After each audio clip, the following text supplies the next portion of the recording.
నమస్తే ఓరుగల్లు 9 న్యూస్కి స్వాగతం. కొత్త రేషన్ కార్డుల జారీ ప్రక్రియపై సీఎం రేవంత్ రెడ్డి కీలక వ్యాఖ్యలు చేశారు. ఎమ్మెల్సీ ఎన్నికల కోడ్ అమల్లో లేని జిల్లాలో వెంటనే రేషన్ కార్డులను జారీ చేయాలని అధికారులకు ఆదేశించారు సీఎం రేవంత్ రెడ్డి. సోమవారం బంజారాహిల్స్లోని కమాండ్ కంట్రోల్ సెంటర్లో పౌర సరఫరాల శాఖలపై సీఎం రేవంత్ రెడ్డి రివ్యూ నిర్వహించారు. రేషన్ కార్డులపై సన్నబియ్యం పంపిణీ, కొత్త రేషన్ కార్డుల జారీ ప్రక్రియతో అధికారులతో చర్చించారు. అలాగే ప్రభుత్వం జారీ చేయనున్న కొత్త రేషన్ కార్డులకు సంబంధించి పలు డిజైన్లను ఆయన పరిశీలించారు. ఈ సందర్భంగా సీఎం రేవంత్ రెడ్డి మాట్లాడుతూ అర్హులందరికీ రేషన్ కార్డులను ఇవ్వాల్సిందేనని స్పష్టం చేశారు. అలాగే వచ్చే ఉగాది నుంచి కొత్త రేషన్ కార్డులపై సన్నబియ్యం పంపిణీ చేయాలని అధికారులను ఆదేశించారు. ఒక్కసారి రేషన్ కార్డు కోసం దరఖాస్తు చేసుకున్న వారు మళ్ళీ దరఖాస్తు చేసుకోవద్దని, ఈ మేరకు ప్రజలకు అవగాహన కల్పించాలని అధికారులకు కోరారు సీఎం రేవంత్ రెడ్డి.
ప్రయాగ్రాజ్ మహాకుంభమేళలో ఏపీ విద్య, ఐటీ, ఎలక్ట్రానిక్స్ శాఖల మంత్రి నారా లోకేష్ దంపతులు పుణ్య స్నానాలు చేశారు. త్రివేణి సంగమం షాహీ స్నానఘట్టంలో సాంప్రదాయబద్ధంగా స్నానాన్ని ఆచరించి దేవికి పూజలు చేసి ఆరాధనలు ఇచ్చారు.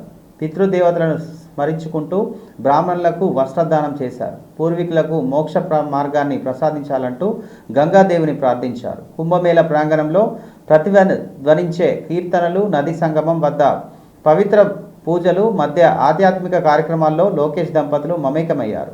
మహాకుంభమేళ ఆధ్యాత్మిక కార్యక్రమం మాత్రమే కాదు, ఇది భారతదేశ సాంస్కృతిక ఆధ్యాత్మిక వారసత్వం, నమ్మకం ముడిపడి ఉన్న శక్తివంతమైన వేడుక. మానవత్వం, ఆధ్యాత్మిక మధ్య సంబంధాన్ని లోతుగా నాటుకుపోయినని పవిత్ర నదుల్లో హృదయం ఇస్తుందని शिव शंभु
వచ్చే 15 నుండి 20 రోజుల్లో ఎస్సీ వర్గీకరణ చట్టం తీసుకువస్తామని మంత్రి దామోదర్ నరసింహ తెలిపారు. సోమవారం హైదరాబాద్లోని టూరిజం కన్వెన్షన్ హాల్లో ఎస్సీ వర్గీకరణపై మాదిగ సామాజిక వర్గ ఎమ్మెల్యేలు ముఖ్య నేతలతో మంత్రి దామోదర్ నరసింహ ఈ సందర్భంగా ఆయన మాట్లాడుతూ 15-20 రోజుల్లో ఎస్సీ వర్గీకరణ చట్టం తీసుకువస్తామని, చట్టం వచ్చిన వెంటనే 25,000 పోస్టులకు నోటిఫికేషన్ విడుదల చేస్తామని పేర్కొన్నారు. 6 నెలల్లోనే 90% వర్గీకరణ ప్రక్రియ పూర్తి చేస్తామని తెలిపారు. రాబోయే సమావేశాల్లో చట్టం వస్తే వర్గీకరణ ప్రక్రియ పూర్తి అవుతుందని అన్నారు. సుప్రీంకోర్టు తీర్పుకు లోబడే ఈ నిర్ణయాలు తీసుకోవాలని అన్నారు. మనం చేసేది ప్రజలకు గమనించాలని, గొప్పలు చెప్పుకోవడం కాదని అన్నారు. ఎస్సీ వర్గీకరణలో ఏబిసిడి కాకుండా గ్రూపులు ఎందుకు వచ్చాయని కొందరు ప్రశ్నిస్తున్నారని, వారి అనుమానాలను నివృత్తి చేస్తున్నామని, ఆ బాధ్యత మనదని తెలిపారు. అదే రోజు క్యాబినెట్ అంగీకరించింది, అసెంబ్లీలో రిపోర్టు సబ్మిట్ చేసినాం. Next cabinet sub committee chairman ఎవరు? సుప్రీంకోర్టు ఏమంటుంది? అన్ని జడ్జిమెంట్ మొత్తంలో ఎంపిరికల్ డేటా అవసరము. ఆ రాష్ట్రాలు వర్గీకరణ చేసుకోవచ్చు, కానీ దేని ఆధారంగా చేయాలంటే ఎంపిరికల్ డేటా ఆధారంగా చేయాలి. ఏంది ఎంపిరికల్ డేటా? ఇంతకుముందు చెప్పినా కదా మీకు, విద్య, ఉద్యోగం, employment, education, economic conditions, political condition, ఆ తర్వాత వృత్తి, ప్రొఫెషన్, ఏ ప్రొఫెషన్లో ఉన్నారు అని చెప్పేసి దీన్ని ఎంపిరికల్ డేటా అంటారు. ఎంపిరికల్ స్టడీ టు ఐడెంటిఫై ఇంట్రాసేప్ ఎంత పర్సెంటేజ్ రికమెండేషను ఈ గ్రూప్ ఉన్నది. దీని గుణం ఏది? దీని నేచర్ 71,000 కాలే కానీ అప్పటిదాకా కులాలు ఉన్నాయి కదా, 2,900 కులాలు కంటిన్యూ అవుతుంది. మీ మొత్తము వర్గీకరణ ఎవరికి ఎఫెక్ట్ అయింది అంటే 1,78,000. 1,78,659 ఎంత? అబ్బా గిదప్ప. మేము మొత్తము వర్గీకరణ అంటే ఏ గ్రూపులు ఆ గ్రూపు యథావిధంగా ఉన్నాయి. అన్నిట్లో వెనుకబడ్డ గ్రూపులు కులాలు ఏ గ్రూప్లో ఉన్నా వాళ్ళని తీసుకొచ్చి ఏ గ్రూప్లో పెట్టిర్రు. అంత జనాభాను కదలిక ఎక్కడ జరిగేది? 1,78,659. ఢిల్లీ జనాభా 1,33,000. అన్ని తర్వాత ఎంపిరికల్ డేటా తీసుకొని చేసేది. Which group population was affected due to the state bifurcation? Largely affected groups are in A and D. ఏ గ్రూప్ల జనాభా ఎక్కువ ఎఫెక్ట్ అయింది? ఏలా, డీలా. How many communities have been reallocated అంటే 26 కమ్యూనిటీస్. జనాభా ఎంత? 1,78,000. Reallocated into 3 groups, group 1, group 2, group 3. ఈ వర్గీకరణ జనాభా ఎంత జనాభాకు చేసిర్రు? 1,00,000. సామాన్యునికి మనం చెప్పాలంటే 1%, 2%కు 7 లక్షలు, 35 లక్షలు ఉంటే వచ్చు. మళ్ళీ బుడగ జంగలు ఎక్కడ పోయి? నీ చుట్టాలే కదా. ఇంపార్టెంట్ పాయింట్ ఉన్నది. ఆ మాట చెప్తాలే, మేము మనోళ్ళనే పెట్టినాము, వారిని ఓన్ చేసుకుంటలేవు. ఒక డైలాగ్ కొడుతున్నావు నాకు 10% వచ్చేది ఉండి అంటున్నావు. ఇంకో డైలాగ్ చెప్తున్నావు, మాలోళ్ళు 15 లక్షలు అని చెప్తున్నావు. అది తెలియదు, ఇది తెలియదు. ఇప్పుడు సి గ్రూప్ ఏమొచ్చింది? 15 లక్షల చిల్లర వచ్చిందా? సి గ్రూప్ ఎంత వచ్చింది? పర్సంటేజ్ ఎంత? 5 అంటే 17,78,000 ఎంతనో వాళ్ళ జనాభా ఉన్నది. 5% అంటే 17/5. 1%కి ఎంత వస్తుంది? అప్పుడు 3.5 లక్షలు వస్తుంది. కరెక్టే చేసింది కదా. ఇప్పుడు మాదిగా కులాలు అన్నీ కలిసి 32 పాయింట్ ఎంతో ఉంది. దానికి 9తో డివైడ్ చేయి, ఆడికి వస్తున్నాము. ఈడ ఏం చేసినాము? ఈడ జనాభా తక్కువ పెట్టి అత్యంత వెనుకబడున్న గరీబులను తీసుకొచ్చి గ్రూప్లో చేసి, ఎవరైనా నువ్వు మాలోని మాదిగతో బతుకోరా, నువ్వు చంపేస్తాను వాళ్ళు అని చెప్పి తీసుకొచ్చి గీడ పెట్టింది. గిది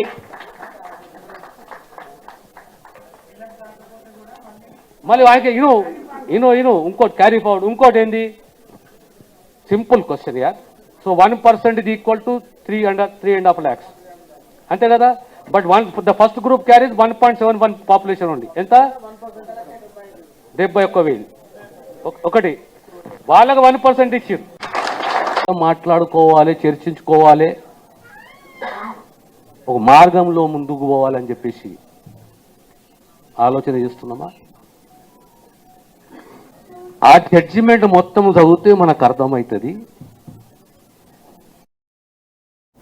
ప్రజావాణి కార్యక్రమంలో ప్రజల నుండి వచ్చిన వినతులను పరిష్కరించడానికి సంబంధించిన శాఖల అధికారి చర్యలు చేపట్టాలని హన్మకొండ జిల్లా కలెక్టర్ పి ప్రావీణ్య అన్నారు. సోమవారం హన్మకొండ జిల్లా కలెక్టరేట్లోని కాన్ఫరెన్స్ హాల్లో వివిధ శాఖల నుండి జిల్లా అధికారులతో కలిసి ప్రజావాణి కార్యక్రమాన్ని నిర్వహించారు.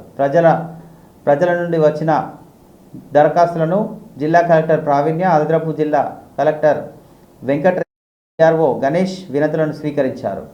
ప్రజావాణి కార్యక్రమంలో వివిధ సమస్యలను పరిష్కరించాలని కోరుతూ 70 వినతులను ప్రజలు సమర్పించారు. ఈ సందర్భంగా జిల్లా కలెక్టర్ ప్రావీణ్య మాట్లాడుతూ ప్రజలు అందించిన వినతులను వెంటనే త్వరితగతిన పరిష్కరించాలని కోరారు. ఈ కార్యక్రమంలో జెడ్పీసీఓ విద్యలత, డిఆర్ఓ శ్రీను తదితర అధికారులు పాల్గొన్నారు.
హన్మకొండ కలెక్టరేట్ వద్ద మహిళా సంఘాలు ఆందోళన చేపట్టారు. వివరాల్లోకి వెళ్తే హన్మకొండ జిల్లా ధర్మసాగర్ మండలంలోని సిరి గ్రామైక్య సంఘం సభ్యులు శ్రీనిధి సంస్థ నుండి 25 సంఘాల రుణాలు పొందారు. అయితే ఇట్టి రుణాలను నెలవారీగా చెల్లింపులను సిరి గ్రామైక్య సంఘంలో విఓఏగా పనిచేస్తున్న పద్మకు క్రమక్రమంగా చెల్లిస్తున్నారు. ఇదే క్రమంలో సభ్యులు చెల్లించిన పైసలను బ్యాంకులో కట్టకుండా వారి సొంత అవసరాలకు వాడుకుంటుందని మహిళా సంఘాలు సభ్యులు ఒక్కసారిగా ఆందోళన చేపట్టారు.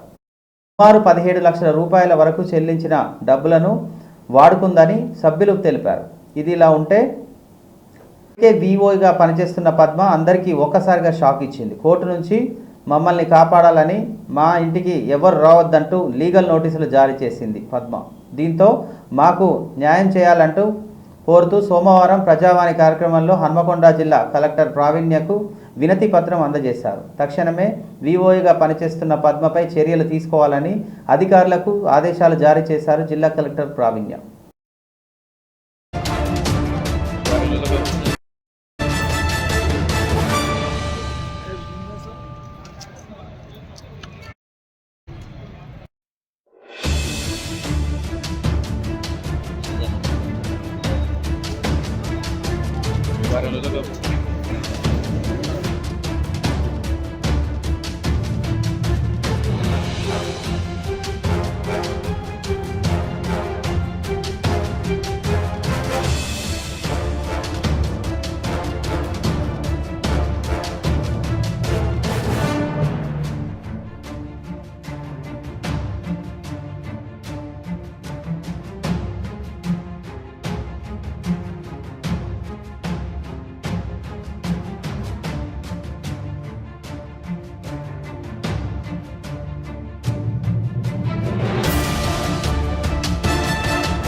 చర్య తీసుకోలేము అనేసి మాకు వాళ్ళు చెప్పి తిరిగి పంపించేశారు మేడం. మీ దగ్గర లేదు మేడం, ఆమెనే ఉంది మేడం. మాకు డబ్బులు ఆమె కట్టాలి కదా మేడం.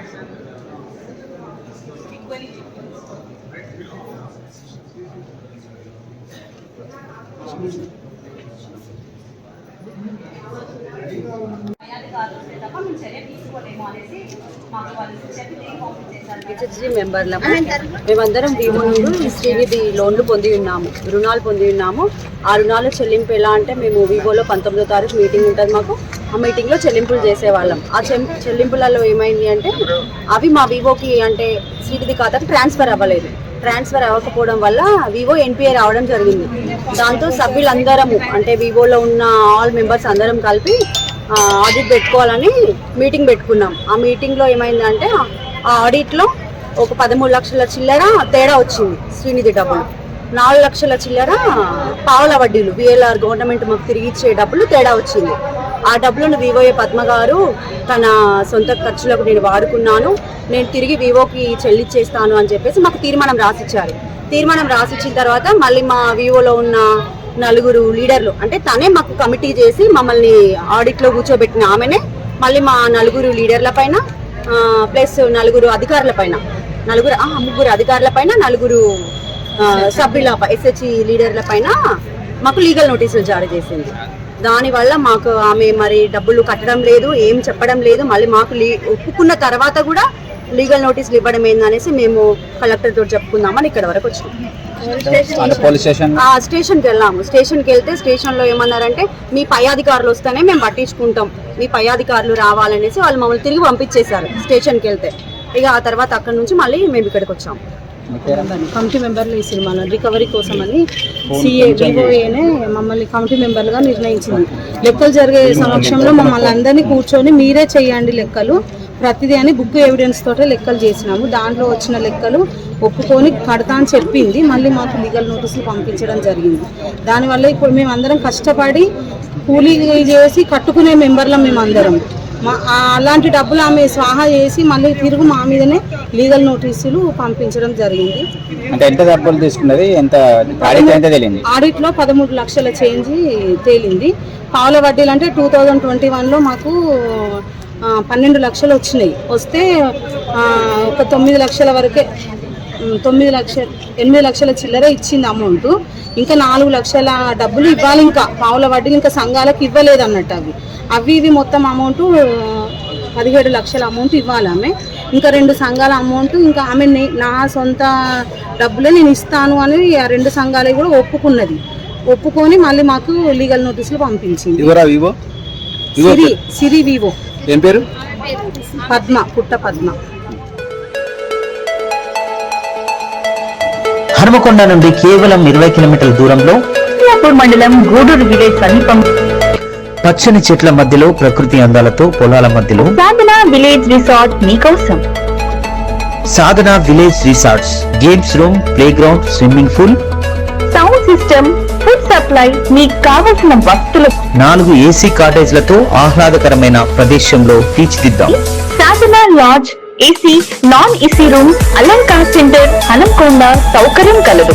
అతి తక్కువ ధరలతో మీ సాధన విలేజ్ రిసార్ట్స్ మీకు అందుబాటులో. వెంటనే బుక్ చేసుకొని 9949122072 949485960915412612 వాట్సాప్ ద్వారా అతి తక్కువ ధరలతో మీ సాధన విలేజ్ రిసార్ట్స్ మీకు అందుబాటులో. తెలంగాణ మాజీ ముఖ్యమంత్రి కేసీఆర్ పుట్టినరోజు సందర్భంగా ఎర్రవెల్లిలోని తన ఫామ్ హౌస్కు అభిమానులు, పార్టీ కార్యకర్తలు భారీగా తరలివచ్చారు. ఎమ్మెల్యే మర్రి రాజశేఖర్ రెడ్డి, మాజీ ఎమ్మెల్యే పద్మ దేవేందర్ రెడ్డితో పాటు పలువురు కీలక నేతలు కేసీఆర్ను కలవడానికి వచ్చారు. కేసీఆర్ను కలిసి బర్త్డే విషెస్ చెప్పారు. భారీగా తరలివచ్చిన అభిమానులకు కేసీఆర్ ఫామ్ హౌస్ వద్ద బాల్కనీ నుంచి అభివాదం తెలిపారు. కేసీఆర్ ఇవాళ ఫిబ్రవరి 17న 71వ పుట్టినరోజు జరుపుకుంటున్నారనే సంగతి తెలిసిందే. కేసీఆర్కు సీఎం రేవంత్ రెడ్డి స్పెషల్గా బర్త్డే విషెస్ చెప్పారు. నిత్యం ప్రజాసేవలో నిమగ్నమవుతున్న రాష్ట్ర అభివృద్ధికి పాటుపడుతున్నారని కోరారు. మంత్రి Ponnam Prabhakar, AP deputy CM Pawan Kalyan, AP మాజీ ముఖ్యమంత్రి జగన్, మంత్రి నారా లోకేష్ కేసీఆర్కు పుట్టినరోజు శుభాకాంక్షలు తెలిపారు. హైదరాబాద్లోని తెలంగాణ భవన్లో కూడా కేసీఆర్ బర్త్డే వేడుకలు ఘనంగా నిర్వహించారు. కాంగ్రెస్ నేతలు, మాజీ మంత్రులు, ఎమ్మెల్యేలు, కార్యకర్తలు తదితరులు పాల్గొని మాజీ మంత్రి హరీష్ రావు, మాజీ మంత్రి కేటీఆర్, తలసాని పలువురు నేతలు 71 కిలోల కేక్ కట్ చేసి ప్రసంగించారు.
భాషా మండలిలో ప్రతిపక్ష నాయకులు మరి మనం అనే కార్యక్రమాన్ని సుసంపన్నం చేయడానికి వచ్చేసినటువంటి కేసీఆర్ కుటుంబ సభ్యులైన తెలంగాణ జాతి ఎప్పుడు పోరాడితే విజయం సాధించడమే ఈ జాతికి ఉన్నటువంటి నాయకుడు.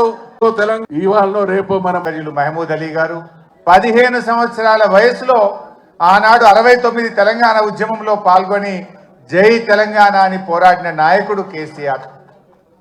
ఆ తర్వాత నమ్మకం ఎవరైనా పదవి కోసమే చేస్తారు అనేటువంటి ఒక అపనమ్మకం ఏర్పడి కేసీఆర్ ను ఆశీర్వదిస్తున్నా అని జయశంకర్ గారు చెప్పారు. నవంబర్ 29 కూడా చరిత్ర పుటల్లో అంతే ముఖ్యమైనది. ఇప్పటికి 11 రోజులైంది. మనిషి ఆ మంచం మీద నుంచి ఒక్కొక్కసారి వణుకుతో దాదాపు ½ ఫీట్ ఎగురుతా ఉండే బాడీ తన కంట్రోల్లో తాను లేదు. కానీ ఆ పట్టుదల మాత్రం సడలేదు. తల్లిలాగా తీర్చిదిద్దాడు. తొండి ఎగ్గొట్టే మ్యాచ్ రావాలి, మా కేసీఆర్ మాకు కావాలి అని మరో 3 టర్ములు బీఆర్ఎస్ పార్టీ గెలవడానికి ఇది నాంది కాబోతా ఉంది. చివరిగా ఏంటంటే ఎవరు కూడా దయచేసి మీరు మంత్రివర్యులు మేము బిడ్డకు తన తండ్రి తల్లి అంటే గొప్ప హీరో వర్షిప్ ఉంటుంది. మా నాయన హీరో అనుకుంటారు ఎవరైనా, కానీ కేసీఆర్ గారి కడుపున పుట్టిన బిడ్డగా నిజంగా నా పూర్వజన్మ సుకృతం, నా అదృష్టం. ఎందుకంటే మా నాన్న నా ఒక్కడికే హీరో కాదు, మా నాన్న మొత్తం తెలంగాణ జాతికి హీరో, 4 కోట్ల తెలంగాణ ప్రజలకు హీరో. తెలంగాణకు విముక్తి కల్పించిన ఒక మహానుభావుడు, ఒక కారణ జన్ముడు కడుపున నేను పుట్టడం నా అదృష్టంగా భావిస్తా ఉన్నా. నిజంగా అప్పుడప్పుడు ఇప్పుడే పెద్దలు చెప్తా ఉంటే కొన్ని సినిమా రీల్ లాగా మనసులో తిరుగుతూ ఉండే. వారు చెప్తున్న కొన్ని మాటలు రావు గారు మేము చెప్పిన ఆటో డ్రైవర్ కావచ్చు, రైతు లక్ష్యంగా అందరం 60 లక్షల మందికి వాడిన మా తమ్ముడు సందీప్, మానుకోట ప్రసాద్, మహేష్ గారు. అంగన్వాడీ కేంద్రాల్లో విద్యుత్, త్రాగునీరు, టాయిలెట్స్ తదితర అభివృద్ధి పనులను త్వరితగతిన పూర్తి చేయాలని హన్మకొండ జిల్లా కలెక్టర్ ప్రావీణ్య అన్నారు. సోమవారం హన్మకొండ జిల్లా కలెక్టరేట్లోని మినీ కాన్ఫరెన్స్ హాల్లో ఐసిడిఎస్ అధికారులతో, సూపర్వైజర్లు, పంచాయతీరాజ్ అధికారులతో అంగన్వాడీ కేంద్రాల్లో అభివృద్ధి పనులపై సమీక్ష సమావేశాన్ని నిర్వహించారు. ఈ సందర్భంగా జిల్లాలోని ఐసిడిఎస్ ప్రాజెక్టులకు ఏరియాల పరిధిలోని అంగన్వాడీ కేంద్రాల్లో త్రాగునీరు, విద్యుత్, పెయింటింగ్, టాయిలెట్స్ తదితర అభివృద్ధి పనులను పురోగతిని గురించి అధికారులతో జిల్లా కలెక్టర్ సమీక్షించారు. ఈ సమావేశంలో జిల్లా కలెక్టర్ ప్రావీణ్య మాట్లాడుతూ అంగన్వాడీ కేంద్రాల్లో చేపట్టిన పనులను నాణ్యతగా త్వరితగతిగా పూర్తి కావాలని, అభివృద్ధి పనులకు సంబంధించి పనులు పూర్తయినట్లయితే వెంటనే బిల్లులను సమర్పించి వాటికి పేమెంట్ జరిగేటట్లుగా చర్యలు తీసుకోవాలని కలెక్టర్ సూచించారు.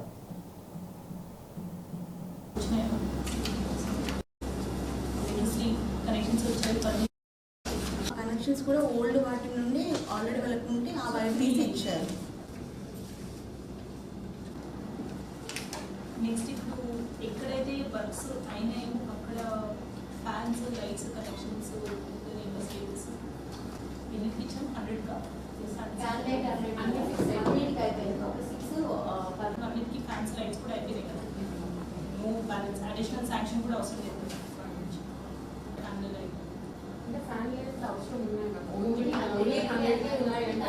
కాంటాక్ట్ ఉంది ఏరియాస్తో పరిచయం ఉంది కాబట్టి ఆ ఓనర్స్కి కూడా టైప్ చేయించేసి ఆ బిల్డింగ్స్ కూడా పెట్టించుకుంటాం.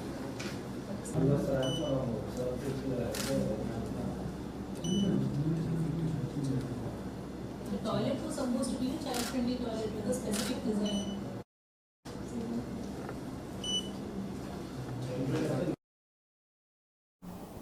ఇంతటితో ఈ వార్తలు సమాప్తం. మరో వార్తలతో మళ్ళీ కలుద్దాం. చూస్తూనే ఉండండి ఓరుగల్లు 9 న్యూస్.